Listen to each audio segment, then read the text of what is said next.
Welcome to Hard Talk. I'm Stephen Sackur. Can a frantic round of international diplomacy deliver a de-escalation of the Ukraine crisis? The immediate aim is to avoid a shooting war.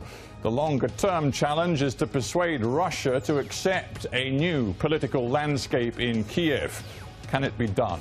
Well, I'm joined from Brussels by Ukraine's ambassador to Nato, Ihor Dolhov, and from Chicago by recently retired U.S. ambassador to the same organization, Ivo Daalder. In this battle of wills between Putin and the West, who wins?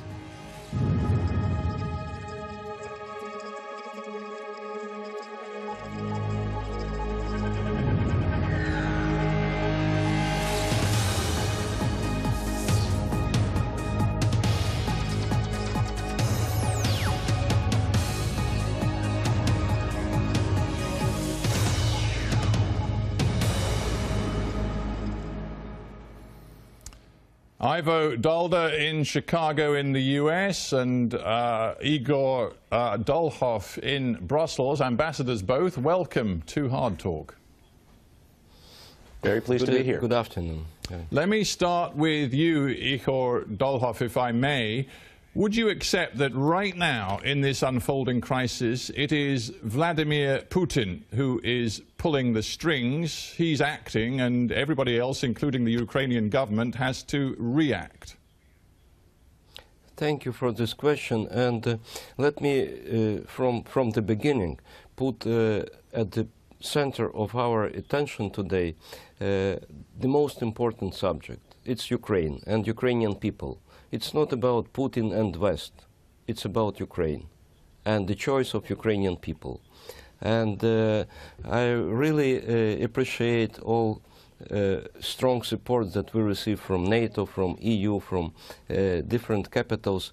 But still, as you see, our efforts are not sufficient to convince the Russian Federation to stop military invasion, to call back all troops, and to come back to the political solution of the situation.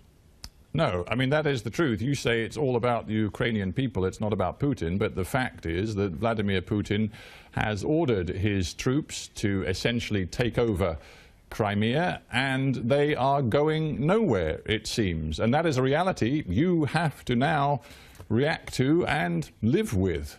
Unfortunately, we have to live with that. But again, let me reconfirm that we are not alone. We are not forgiven and forbidden, and we are not neglected by the world community. And we have strong support from UN, NATO, OSCE, and the OSCE mission is going to be deployed there. And I believe that altogether we will be able to convince Moscow to stop the invasion. Right, let's cross from Brussels to Chicago and bring Ambassador Daalder into the conversation. Recently retired from NATO, but I know still watching events in Europe very closely, Ivo Daalder. Do you believe that part of the problem here is that the West, and perhaps we say led by the United States, misread Vladimir Putin's reaction to the amazing political events we saw in Kiev over the last month or so?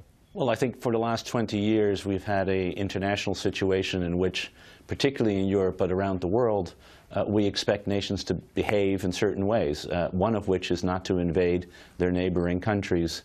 And this was clearly violated. I don't think that anybody has had any illusions about Mr. Putin or what it is that he's after.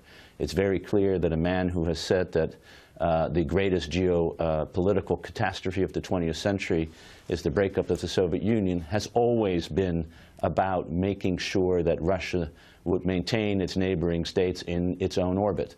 And we have seen this going on with regard to Ukraine for many years, and in particular since late last year when the EU was trying to negotiate an association agreement. Did anybody expect him to move as brazenly as he did over the weekend?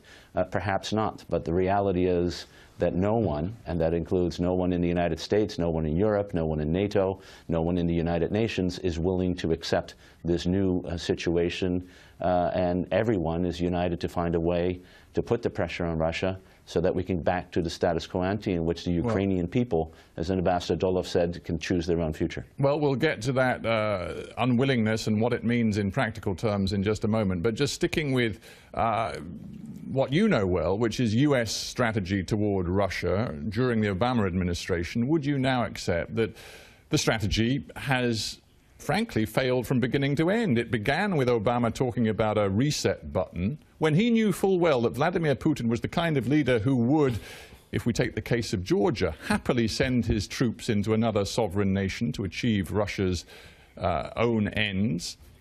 You knew that, and yet you still talked about a reset button, and then you were seemingly taken by surprise when he did the self-same thing in Ukraine.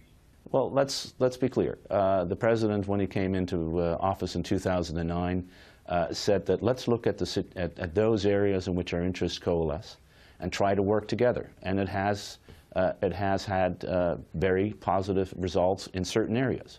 It did in Afghanistan, where U.S. and NATO troops and materiel were allowed to use Russian airspace and Russian lines to reinforce our capabilities in Afghanistan.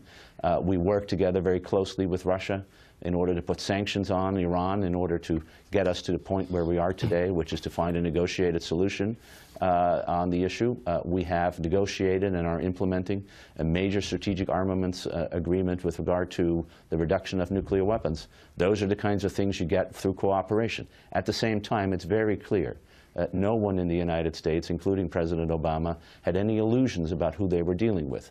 After all, this is the president who last September decided that he was not going to have a summit with President Putin because, frankly, there wasn't anything to talk about.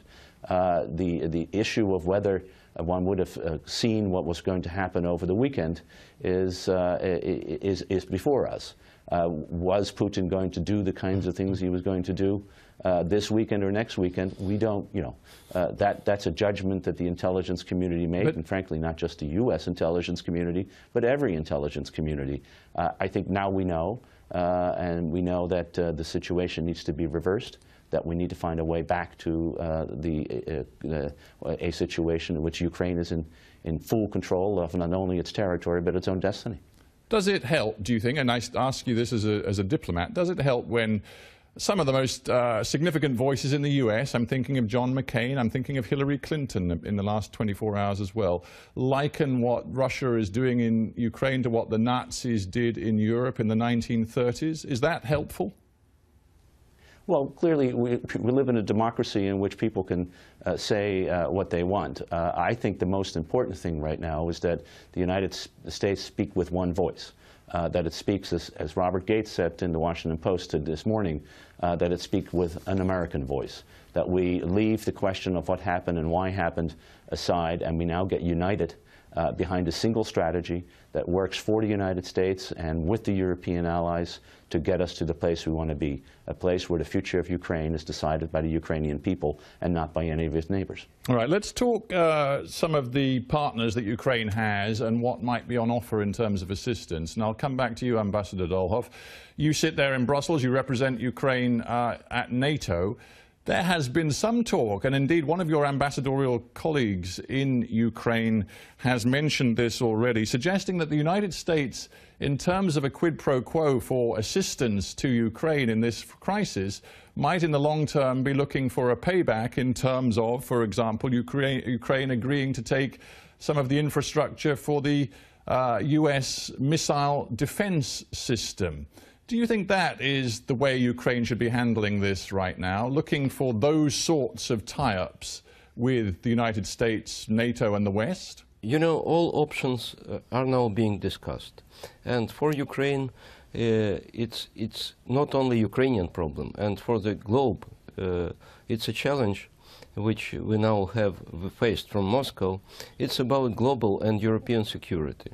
So some decisions will be taken after the crisis is settled, and Ukraine will be put back on the right track without any foreign presence on my own country. But with respect, if that is what is being discussed right now in terms of Ukraine's strategic future, if NATO members led by the United States are suggesting that in the long run Ukraine might be part of a missile defense shield run by the United States, it surely simply proves Russia's point that here we have a fundamental confrontation in which the Western powers are trying to, if you like, tempt Ukraine to become a part of the West European, United States-led military alliance. It's Cold War mentality returning. Yes, I agree that so-called Russian Spring in Crimea, it's a comeback from Cold War. But what Ukrainian people want and what we would like to have, we would like to have Ukraine as a prosperous, independent state in Europe, because we are in Europe and we believe that our future is in Europe. If we talk about possible measures and military capabilities, you know that Ukraine one of the strongest partners of NATO, and we participated in all NATO-led missions, and we will continue to do so. Concerning option of future membership of Ukraine in NATO, it's up to Ukrainian people to decide. Yeah, and let me stop you there and turn to Ivo Daalder. I mean, the reality is that Viktor Yanukovych was the politician in Ukraine who stood up against NATO membership. And let us not forget, he won a democratic election, which was regarded as pretty much free and fair by the outside world. Are we not, Ivo Daalder, in danger here of talking ourselves into a conflict, East-West, Cold War-style conflict, which needn't happen if every player in this particular drama would only back off from that sort of rhetoric? I would agree with that, and I think when President Yanukovych was elected and announced that henceforth the policy of Ukraine was not to be aligned with no one, including halting the prospect of seeking membership in NATO. NATO accepted that. That was not an issue of whether NATO liked it or not. It was an issue that Ukraine and the officially elected government had decided that. And in the same way, this isn't about whether Ukraine becomes a member of NATO or indeed even whether it signs an association agreement with the European Union. It's really about whether the Ukraine as a government and its people can decide their own future without intimidation, let alone without foreign forces on their soil. But let me get back to the issue of missile defense, because I don't want to leave that hanging. There is, as far as I am aware, and I spent a good part of my last 4 years in NATO working on this, no plan, none whatsoever, for deploying missile defense assets in Ukraine, or indeed anywhere else besides where we have long said we would, as an alliance, like to see NATO missile defenses, which is on alliance territory. In Romania and in Poland, the idea that this is about the deployment of missile defense in Ukraine is really not correct. All right. Well, look, we've painted some of the strategic sort of big picture ideas that have been brought into play over the last few days as people have discussed Ukraine's future. But let us get to specifics. Russian forces are still, we know, in control of Crimea. And Ambassador Dolhov, your new Prime Minister, Mr. Yatsenyuk, has suggested that while he will never discuss any change to the sovereignty of Crimea, i.e. it must stay Ukrainian, he has suggested he's prepared to talk about much greater autonomy. So tell me what you think a compromise over Crimea might look like. It's not about compromise. Again, Ukraine is a multinational country, and yes, Crimea has a very special status within Ukraine. Yes, it is autonomy. Yes, rights of autonomy could be expanded, and it's not nothing strange in that. And of course, central government or Kiev and Crimea should come back to that issue and to discuss what can be done. Because, let me be again very clear, the territory of Crimea is, for example, well, I'm in Brussels now, so Crimea is 10 times bigger than Luxembourg in terms of territory. And the population is around 2 million people. Yeah, which 60% and more is ethnic Russian. Yes, and don't forget that more than 300,000 people in Crimea are Crimean Tatars, which came back, which returned, due to one of the very first and the very important decisions of independent Ukrainian government to invite all Crimean Tatars to go back home from places of their, when they were being deported by Stalin. So Crimean population is a mixture. And of course, we have to remember that economy of Crimea is mostly oriented on tourism. And military presence of Russian troops doesn't help in that sense. And of course, local population wouldn't be happy to have this military presence at the expense of possible incomes and possible tourism, which maybe it's for them. Maybe it's for them to decide in a referendum, which is what the Russians are talking about, a form of self-determination, which they say they are prepared to recognize. To recognize what? What I know officially that yes, it is can be discussed or voted by the population of Crimea during the referendum, but more rights and more powers within Ukraine, not about separation. But at the same time, sorry, we remember. I just want to switch to Ivo Daalder with this thought. I just wonder, Ivo Daalder, whether you think the new Ukrainian government that came into power after Yanukovych departed the scene, whether they have made some fundamental mistakes. For example, the decision to ban the use of Russian as the official second language. It was later repealed, but nonetheless it was an important symbolic moment. Then there was the decision to include the very far-right Svoboda politicians as senior ministers in the government. There was also the language which said from Mr. Yatsenyuk, from Tymoshenko and others, we are going to pursue our European future. All of these in different ways were signals that were bound to upset Russia. And do you think it is now time for the new Ukrainian government to rethink, maybe to reform itself and to send signals to the ethnic Russian and Russian-speaking population that they are truly seeking to be a government of all Ukrainians?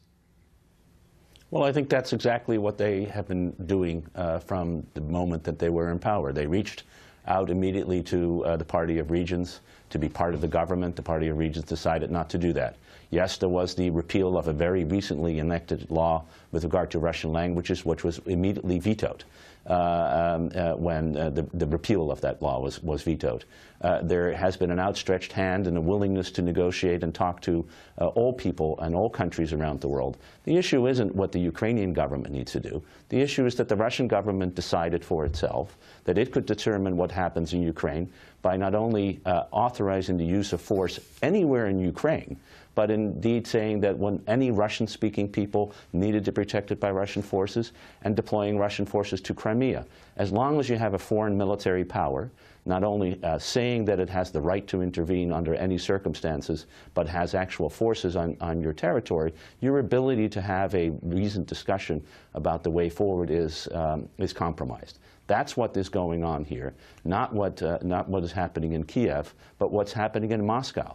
That's where the decisions are being made. That's where the insecurity not only of Ukraine but of Europe and indeed of the international order is being affected by. And until we get back to a status quo ante, an idea that whatever the differences and whatever the interests Russia may have in Ukraine, those are not going to be settled through the use or the deployment of military forces, we don't have much to talk about. Well, what Washington believes it has to talk about is potential punishments. And we're talking economic sanctions, we're talking boycotts and other punitive measures against Mr. Putin and his government if he does not accede to Western requests and take his forces back to barracks and out of their current positions in Crimea.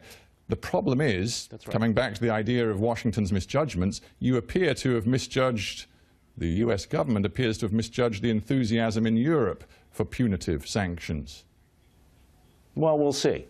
It's early days yet, and I think clearly all European kind of governments, and the United States and Canada, indeed many other governments around the world, believe that what has happened is completely unacceptable, that it is a complete violation of international law, of the Helsinki Final Act, of the UN Charter, of the bilateral and the quadrilateral agreement that Russia signed with Ukraine in 1994. With respect, those are words. Those are words which are easier to issue than to act upon. And when we see leaks, documents from the US, from the UK government, which suggest in London there's little appetite for threatening real trade sanctions, no desire to block Russian access to London as a financial centre, that is the reality, isn't it?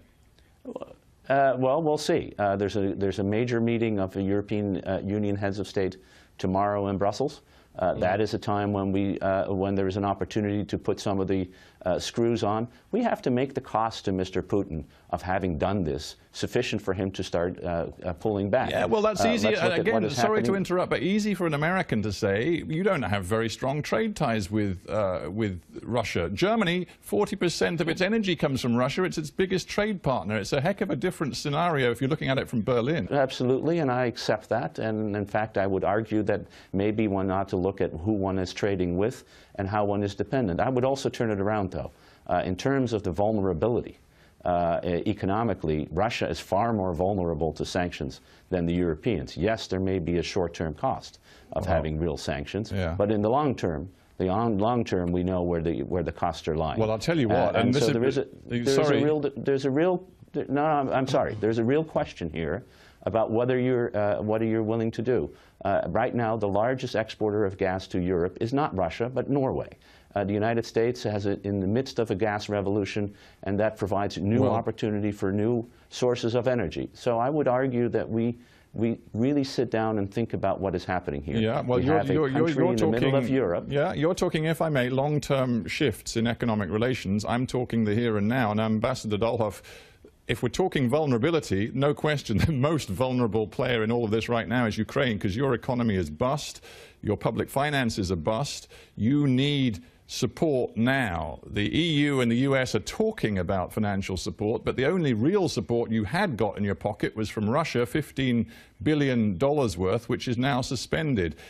The bottom line is Putin has leverage because Putin knows that Ukraine still needs Russia. I wouldn't put a question like that.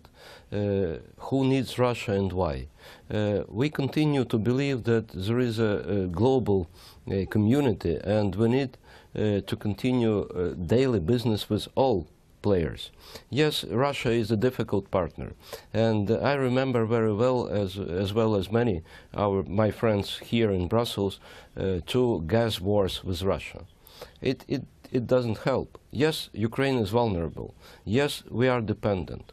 Yes, we have possibilities to decrease this dependence, but at the same time, this dependence is bilateral, because Russia also needs market to sell its gas or its oil.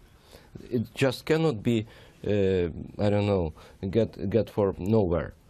Somebody have to buy it. In the end, the problem is that Ukraine continue to pay a price which is higher than yeah, Ambassador Dolhov, we're almost finished. I just end with this thought. You can't change your country's history, you can't change its geography, and you can't change its economic and cultural relations. The bottom line is the only way out of this crisis is for you to talk and do a deal with Vladimir Putin.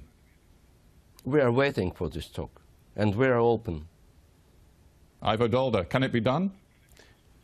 Well, it requires, first of all, the Russian government to accept the legitimacy of the government in Kiev, which is exactly what it is denying. It's very hard to be able to talk with a government that is denying the legitimacy of your existence. The change needs to happen not in Kiev, it needs to happen in Moscow. All right. And the question is, how are we going to make that clear to them? All right. Ivo Daalder and Ihor Dolhov, thank you both very much for being on Hard Talk. Thank you. Thank you.